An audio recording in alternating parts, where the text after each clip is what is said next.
Well, Lady O, let's start with you. There is arguably no one bigger, badder, or better at being a reality TV villain. What made you want to sign on to E's House of Villains? You know, I'm celebrating 20 years this year. As you know, we shot The Apprentice in September of 2003. And here we are, almost a year to the day, 20 years to the day. And I wanted to do something fun to celebrate my 20 years in this crazy business and over 100, I don't know how many shows. So when the agency called me and pitched it to me, I thought, this sounds like old school reality TV. You remember getting back to the roots, in a house, living with people you don't know, you know, strategizing, conniving, backstabbing. It's delicious. Yeah. Yeah. I mean, I kind of feel like this show couldn't have happened without you because you were such a pioneer. Oh, keep it coming, honey. Lay it on thick.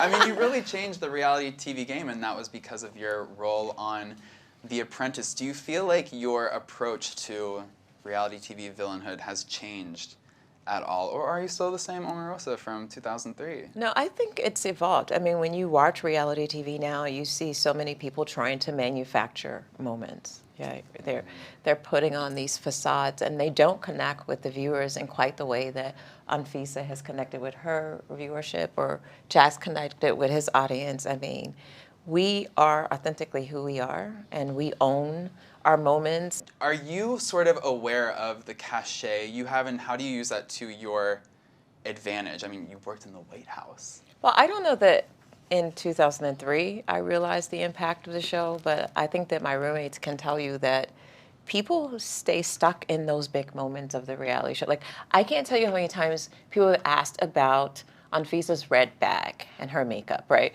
Or how many times they've asked me about Jax and his relationships and his ups and downs. Like, people get stuck in those big moments. And so I think one of the most interesting things for me is watching it through the eyes of our relationship on the show. I think that that's a story that you'll see come through the people who connect, the people who don't, the people we like, the people we don't. And that's what makes this experience interesting for me anyway.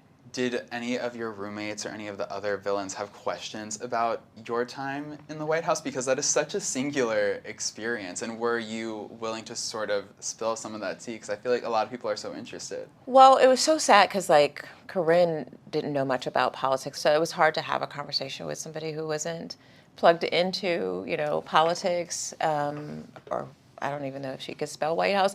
But my roommates were very, you know, intact with what was going on in the world, very tied into what was happening globally. So I was, like I said, I'm very fortunate because I got the two smartest roommates. The others, I don't know.